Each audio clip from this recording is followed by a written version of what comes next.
A321 field trip. Power plant, CFM 56-5B. The first part of this video field trip deals with the built-up engine unit equipment. The CFM 56-5B engine is designed in 4 major modules, which are the fan and LP compressor module, the HP compressor, combustion chamber, and HP turbine module, the LP turbine and turbine rear frame module, and the accessory gearbox module, where the different accessories are installed. For the moment, let's briefly see the location of these accessories. First, on the front face of the accessory gearbox, we can identify the lubrication unit,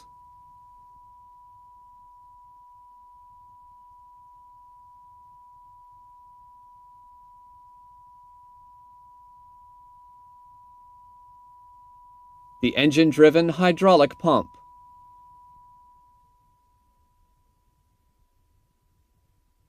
the ECU alternator. Notice the position of the hand-cranking drive pad used during borescope inspections.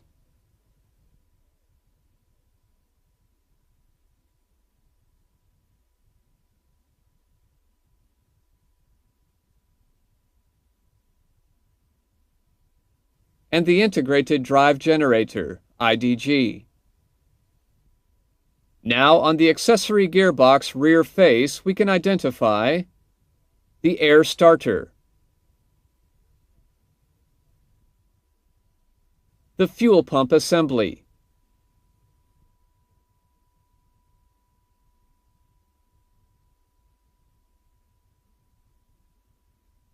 and the N2 speed sensor. Again, the fuel pump assembly with the hydromechanical fuel unit, HMU.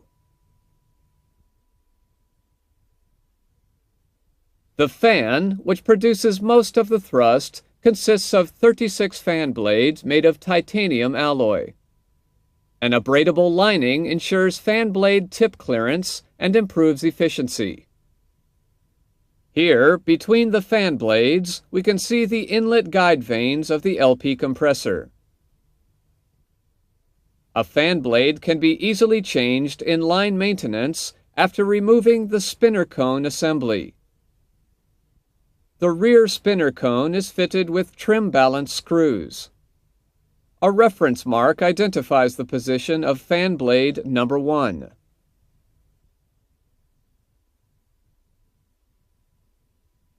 In the engine inlet are located the pressure and temperature sensors related to the aerodynamic station 12,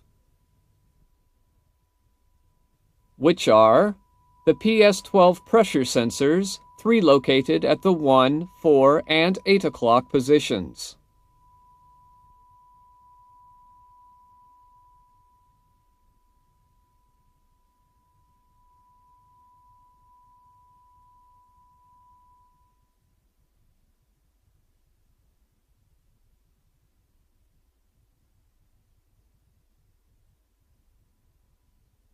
And the T12 temperature sensor located on the upper part at the 11 o'clock position.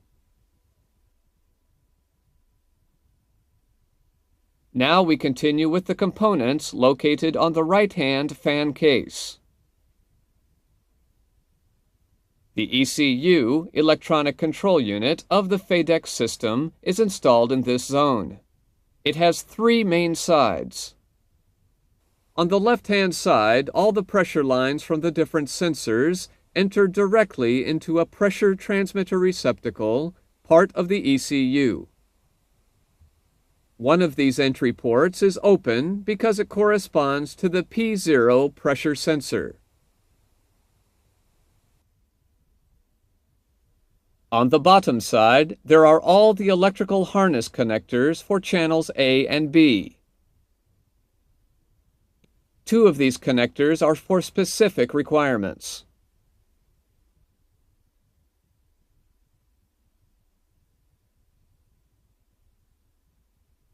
One is used for the engine identification plug and the second for the connection of test equipment. Note that the engine identification plug remains on the engine when the ECU is removed. This plug contains data characteristics: engine serial number, maximum thrust takeoff, etc. The same characteristics that can be read on the engine identification label plate.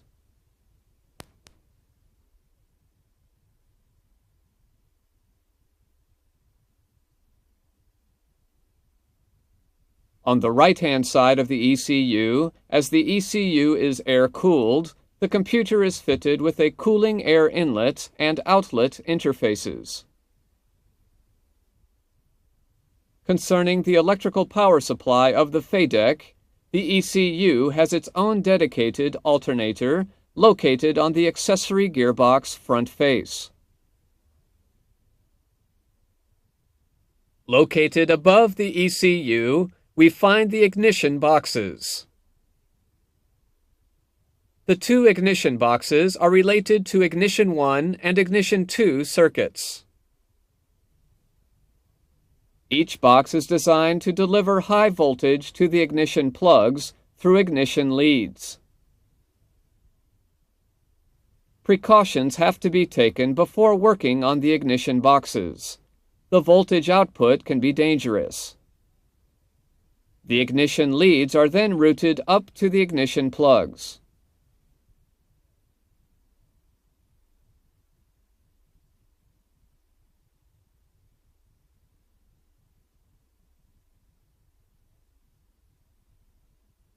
The part of the ignition leads along the engine core zone is fan air-cooled. The air is then discharged at the ignition plug coupling nut through a cooling shroud. There are two ignition plugs, one on the right-hand side of the engine at the 4 o'clock position corresponding to System A, and one on the left-hand side of the engine at the 8 o'clock position corresponding to System B.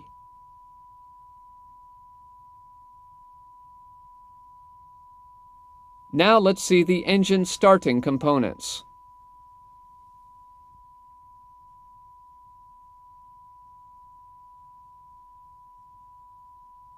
A pneumatic start valve is installed on the duct going to the pneumatic starter located on the accessory gearbox.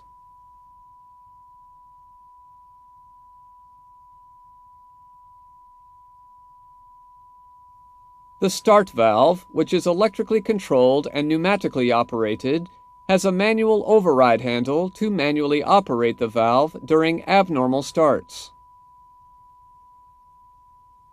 Before operating the manual override handle, the operator has to press a wrench button to release the butterfly valve actuator. The manual override handle can also be used as an external visual indicator to verify the position of the butterfly. Note, only operate the manual override handle with the starter system pressurized. Otherwise, you may damage the valve. When looking at the pneumatic starter, we can identify the servicing ports and the V-clamp installation.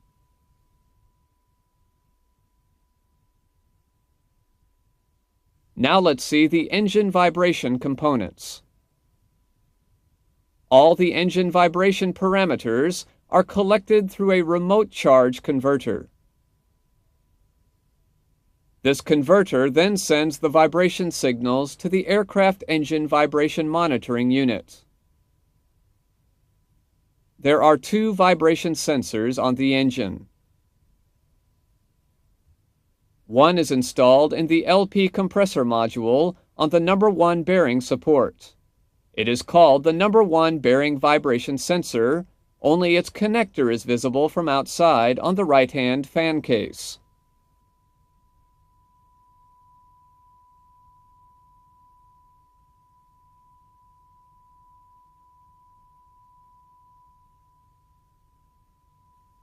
and the second, located on the turbine rear frame, is used as a backup accelerometer in case of failure of the number 1 bearing vibration sensor, which is not line replaceable.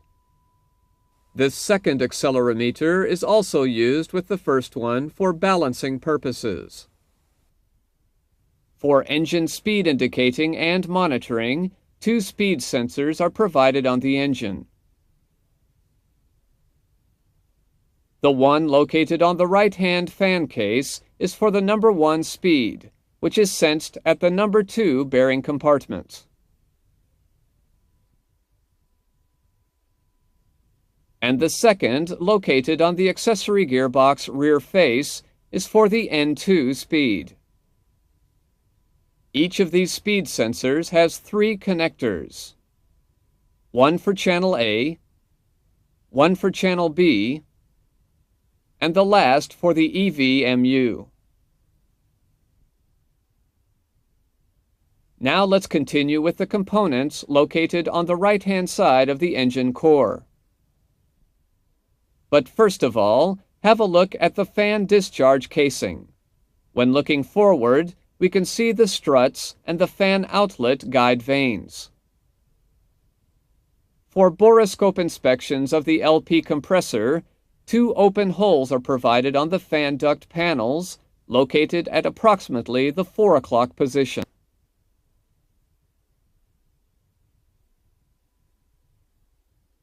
The HP compressor inlet temperature is monitored by the T25 sensor, located on the fan frame compressor case. On the HP compressor case, the engine is equipped with a variable stator vane system for compressor airflow control. The compressor stator vanes are in 4 unison rings. We will see the system in detail later on. Now, when looking at the HP compressor bottom line, we can see borescope ports. There is a borescope port for each stage of the HP compressor. At stages 1 and 2,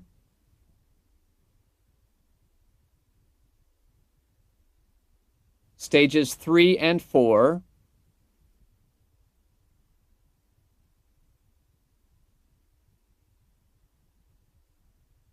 stages 5 and 6,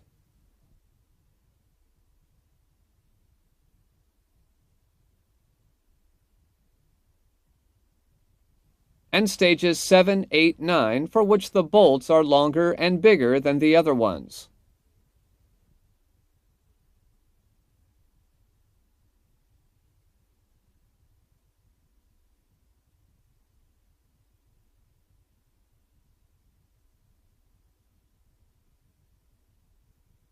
Now we continue with the combustion chamber section.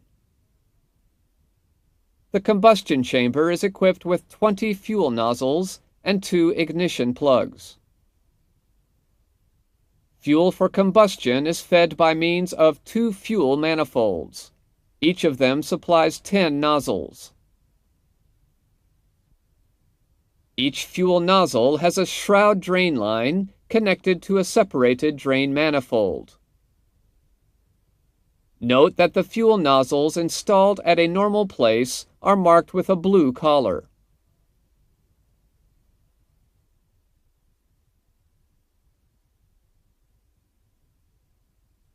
The fuel nozzles mounted near the ignition plugs are marked with a silver collar, because they are of a wider spray type to improve lighting up.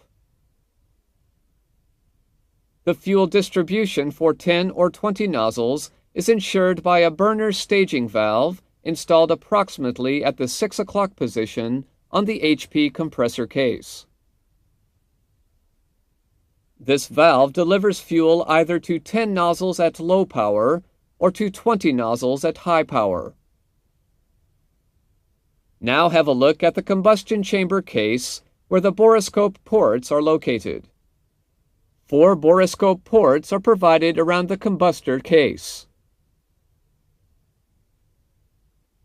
2 borescope ports are provided around the HP turbine case.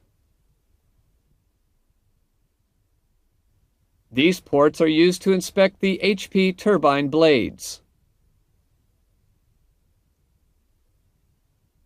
Note that the igniter ports can be used for inspection of the HP turbine nozzle assembly. For borescope inspections of the LP turbine, 4 accesses are provided on the LP turbine case. For inspection of the first stage, use the same port as for the HP turbine.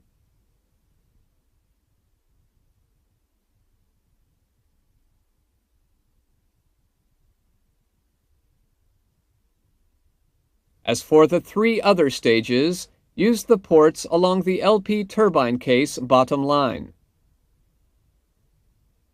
On the right-hand side of the engine core, we can also identify other components which are part of the active clearance control system.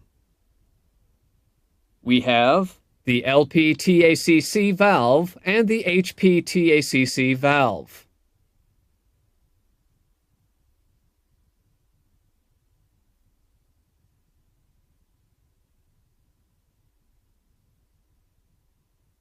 The LP-TACC valve, which uses fan air taken in by a scoop in the C duct for external case cooling of the LP turbine.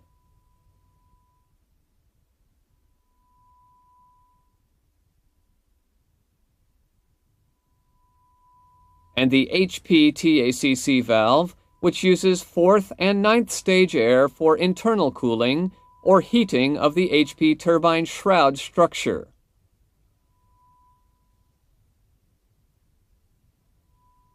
This valve is fitted with a visual open-closed position indicator. The rotor active clearance control valve will be dealt with later with the presentation of the other side. 2 T-case thermocouple sensors are installed on the engine, one on each side for the HP-TACC valve control. When looking at the turbine rear frame, we can see the oil supply and scavenge lines for the aft sump.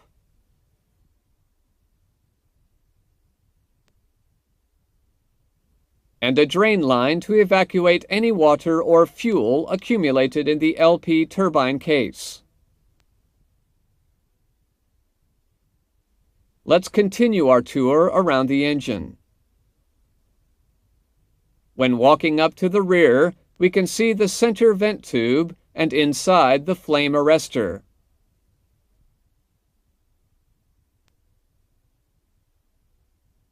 Now we are on the left-hand side of the engine core.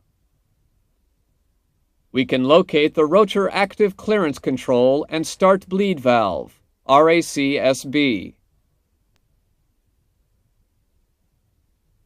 This valve uses 5th stage air to control the HP rotor cavity thermal expansion and 9th stage air to unload the HP compressor during the engine start acceleration. At the top of the engine, 2 attachment mounts are provided for attaching the engine to the wing. The forward mount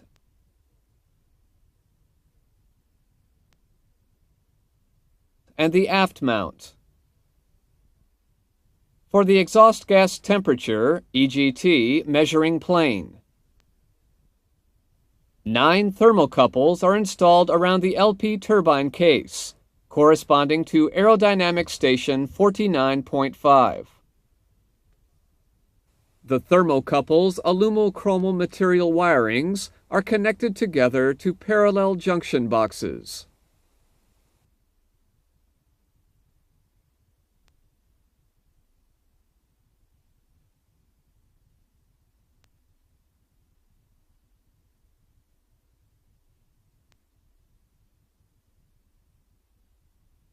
And then to a main junction box.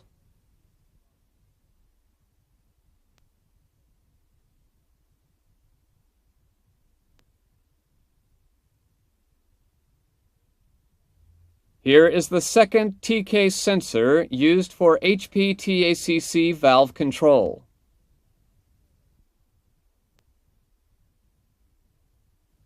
At Aerodynamic Station 3, HP compressor discharge, 2 sensors are provided for temperature and pressure sensing. One is the T3 sensor, located at the 11 o'clock position.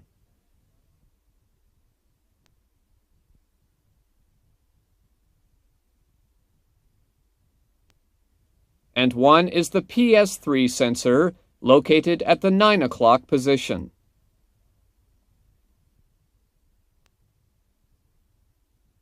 On the pneumatic system, 2 customer bleeds are provided from the 5th stage for intermediate pressure and from the 9th stage for high pressure deliveries.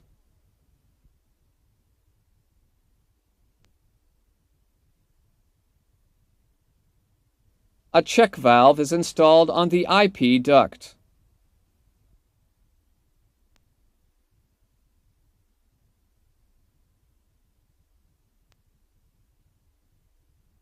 An HP bleed valve is installed on the HP duct.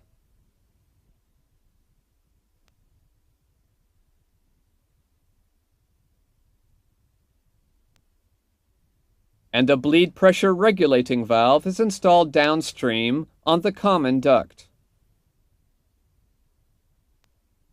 The bleed pressure regulating valve and the HP bleed valve are fitted with a closed-open visual indicator and manual override.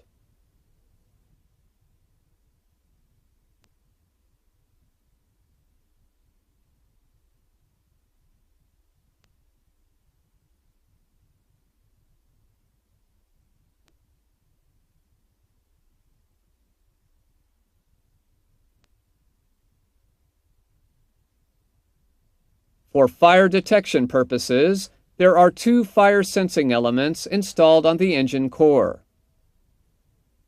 2 more are located on the pylon zone and 2 others on the accessory gearbox.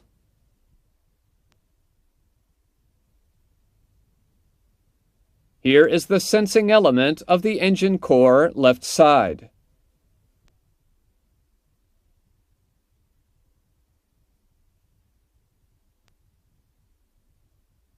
Each element is connected to its related fire detector responder housing. Note that in the hot section, the head is of the ceramic type. Remember, on the right-hand side, we saw part of the variable stator vane system. The actuation of VSV is performed by 2 actuator and bell crank assemblies. One is located on the engine core right-hand side,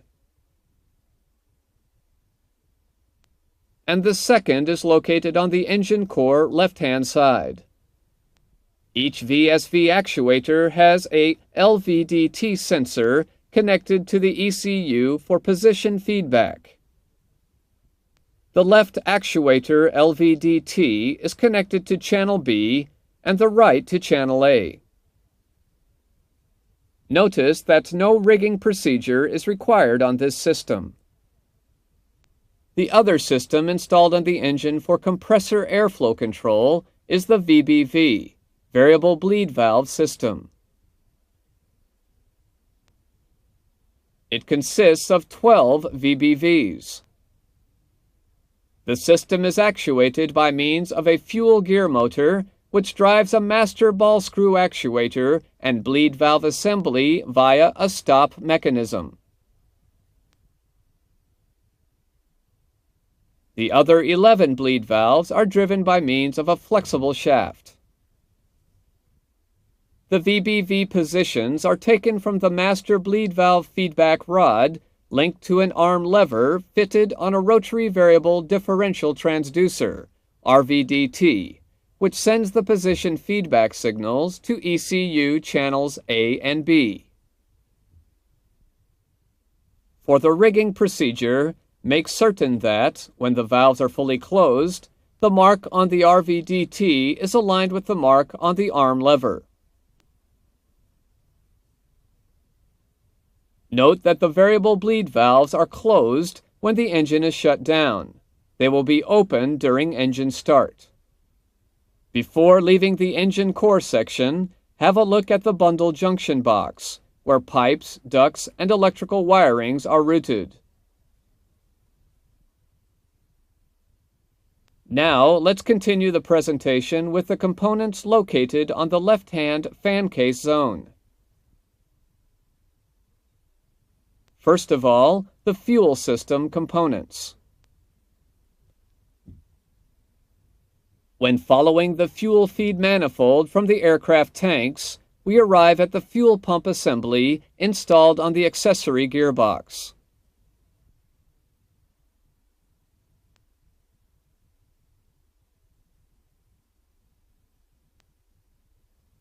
The fuel pump assembly consists of two pumps, LP and HP stages,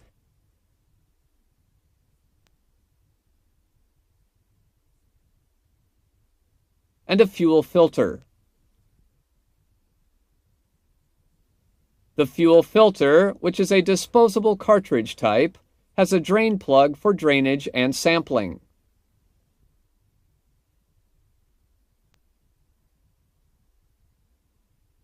For monitoring to detect if the fuel filter is clogged, a fuel filter differential pressure switch is installed at the 9:30 o'clock position of the fan case.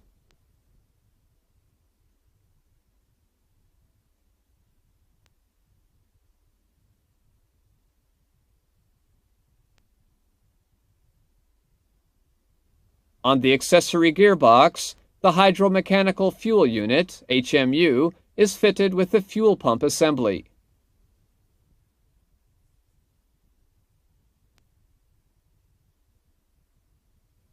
The HMU has several torque motors and solenoids integrated on it, which are not line replaceable. If a torque motor or solenoid fails, all the HMU must be changed. The fuel is heated before entering the HP fuel pump and HMU. The fuel is also used to cool engine oil through the main oil-fuel heat exchanger and servo fuel heater.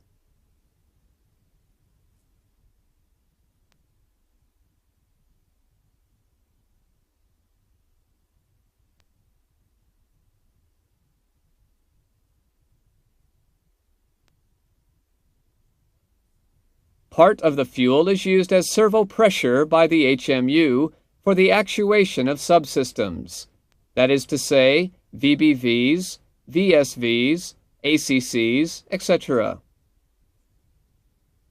The fuel metered from the HMU then passes through a fuel flow meter.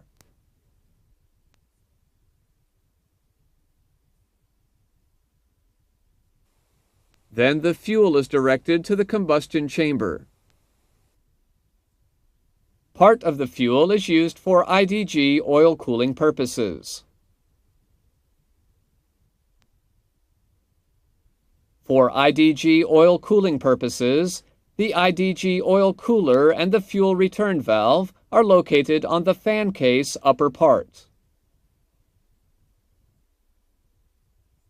The IDG oil cooler always ensures the IDG oil cooling by means of bypass fuel from the HMU.